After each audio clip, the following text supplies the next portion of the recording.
Pelas oitavas de final da Libertadores, ao vivo na Globo, depois de Vale Tudo. Duda Dal Ponte tem as informações do Flamengo pra gente. Oi, pessoal, muito boa tarde para todo mundo que acompanha o Globo Esporte. O Flamengo vai fazer uma última atividade antes do jogo de amanhã, hoje à tarde, lá no Ninho do Urubu. Só depois disso a gente vai saber a lista de relacionados e também uma provável escalação para a partida contra o Inter amanhã. Mas o que a gente já sabe é que o De La Cruz, se recuperando de um problema no joelho direito, e o Danilo, que já está em processo de transição depois de uma lesão na coxa direita, não vão estar disponíveis para essa partida. Os dois devem voltar no jogo do final de semana lá em Porto Alegre contra o Internacional ou então na partida de volta da Libertadores na semana que vem. Quem também não vai estar nesse jogo é o Arrascaeta, porque está suspenso. O Flamengo chega às oitavas de final da Libertadores depois de uma fase de grupos com bastante oscilação. O time só conseguiu a classificação para o mata-mata na última rodada, depois de vencer o Deportivo Táchira aqui no Maracanã, uma partida bem ruim que o Flamengo venceu por 1-0. Ficou em segundo do grupo e conseguiu a classificação para as oitavas de final, depois de 3 vitórias, 2 empates e 1 derrota na fase de grupos. Agora o time quer mudar a chave para mudar os rumos da competição e brigar por essa vaga nas quartas de final da Libertadores. Então é isso, pessoal. Um abraço para todo mundo. Valeu, Duda! Olha só, em 2019, o Flamengo também pegou o Internacional aí no mata-mata da Libertadores. Bruno Henrique destruiu, meteu logo 2 gols no primeiro jogo, o Flamengo passou para a semifinal. Essa não é a única coincidência desse ano com 2019, não, hein? O rubro-negro de 2025 anda reflexivo, é líder do Brasileirão, mas caiu cedo na Copa do Brasil. E se pergunta o que será na Libertadores. Um novo ano mágico não seria má ideia. Esse é o rubro-negro de 2019. E esse gesto diz muito sobre ele, campeão da Libertadores, campeão brasileiro, festa sem fim. 6 anos depois, aquele ano não envelhece, continua vistoso, o reflexo do sucesso. Se 2025 vai ser igual a 2019, ainda é cedo para dizer. Mas os caminhos são muito semelhantes, praticamente idênticos, como o Márcio e o Marcelo.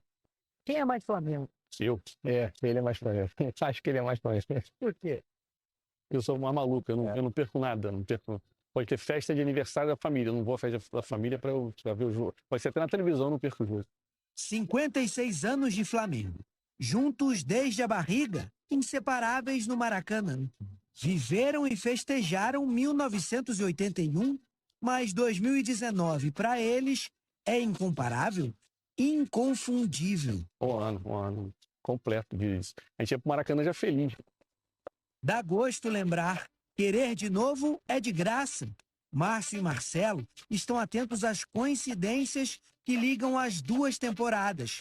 A começar pelas movimentações de mercado. Em 19 saiu o camisa 8, que era o Cuejá, e agora saiu o Gerson, que era o camisa 8. Em 19 teve o Pablo Mari e agora tem o Saúl, 2 espanhóis. Nas 2 edições, o Flamengo só conseguiu vaga para as oitavas na última rodada da fase de grupos. Em 2019 a gente teve o último jogo contra o Peñarol, que era um time de camisa amarela, e agora também o último jogo contra o time de camisa amarela, que foi o Táchira.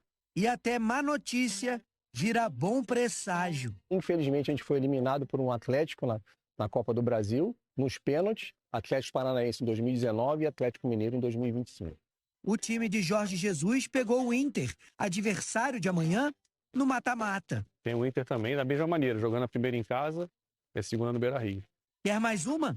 Onde é que o Flamengo foi campeão em 2019 da Libertadores? Lima, no Peru.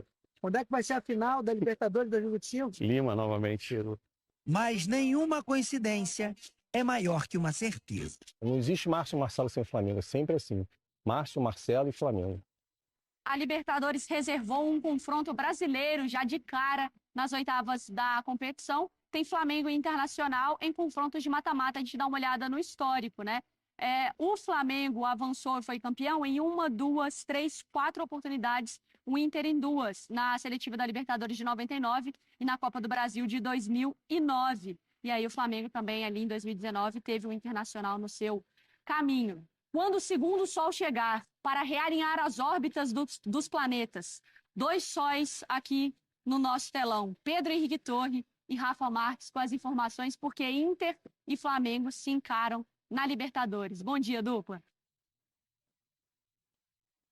Tudo bem, Mari? Bom dia para o Rafa Marques também, meu companheiro, todos que estão aí, Breler, Donk, enfim, todo mundo que está por aí. O segundo sol chegar é perigoso porque é muito redondo, né? Então pode ser uma indireta também, mas tudo bem, a gente fica atento. Eu tô sentindo falta, Mari, do Bruno Vicari hoje, que foi paisagista, ontem popstar nas suas redes, acho que ele ficou um tanto quanto abalado e não veio participar deste programa. Mas seguimos com você com essa sua empolgação, a gente sabe muito bem por quê, questão popstar, e aqui teremos Flamengo Internacional amanhã no Maracanã, abarrotado, mais de 60 mil pessoas, aquela pressão total.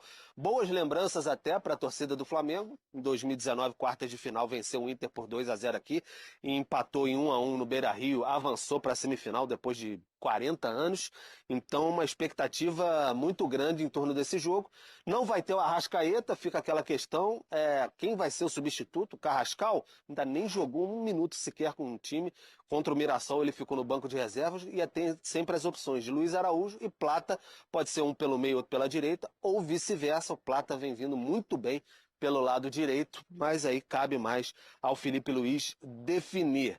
A gente está aqui no Maracanã, Mari, e é importante salientar que ontem houve uma reunião do Conselho Deliberativo do Flamengo para apresentar assim, números sobre a gestão, nova gestão do Maracanã, sobre essa presidência do Luiz Eduardo Batista, o BAP. O Flamengo destacou que houve uma margem de lucro que aumentou de 37% para 75%, e eles anunciaram umas medidas que deverão ser tomadas em breve, aquela lamentável, vou dizer assim, aquela lamentável rede que tem para visitantes, como no Allianz Parque, na Arena MRV, deve ser implementada no Maracanã e tirar algumas cadeiras do setor norte também, para aproximar, como foi feito no Monumental do Nunes, e aumenta a capacidade também de torcida. Antes de devolver para o Rafa, tudo isso está sendo feito porque a diretoria não considera que a margem de lucro, se a margem de lucro do Maracanã não for muito positiva, não dá para fazer o estádio. E internamente, o novo estádio no gasômetro, internamente as contas apontam para um custo do estádio de 2,5 a 2,8 bilhões de reais. Então comprometeria demais se o Flamengo não fizer as contas direitinho.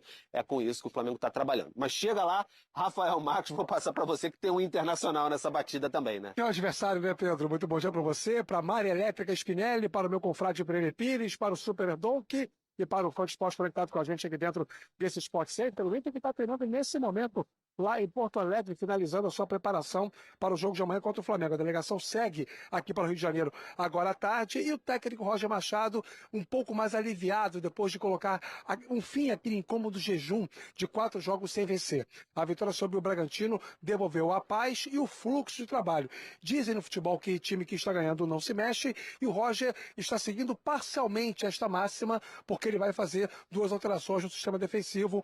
Naturalmente o Vitão à disposição volta como titular na zaga, e o mesmo acontece com o Aguirre lá pela lateral direita. O Benítez e o Cleiton Sampaio voltam como opções no banco de reservas. O Inter vem um pouco mais motivado e com alguns jogadores ganhando espaço pelo desempenho técnico em campo, como o Wesley, que agora volta a ser titular mesmo pelo lado esquerdo, o Bruno Tabata pelo lado direito, na função de meio atacante, e o Alan Rodrigues, uruguaio, ganhando aí minutagem, ganhando confiança da comissão técnica e do torcedor, e se mantendo como titular no meio campo do Inter, apesar do retorno do Eric Ramírez, que deve ficar no banco de reservas. Apenas 2 trocas do Internacional para o jogo de amanhã, e aquela estratégia que a gente já imagina que vai ser desenvolvida, o Inter jogando para poder segurar o resultado. Um empate é ótimo para o Inter aqui, porque a decisão da vaga vai ser lá em Porto Alegre. Certo, Pedro Henrique Della Torre? Exatamente, Rafael Marques, tudo correto. Vocês ouviram um barulho no fundo aqui? Só para avisar, ligaram o sistema de som do Maracanã e tudo mais. Tinha um rapaz desesperado falando para cortar ali,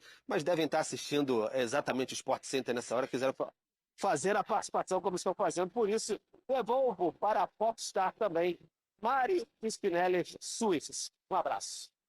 Porque eu vou fazer o show do intervalo aí, Pedro. Eles estão testando tudo que eu passei para as oitavas da Libertadores. Então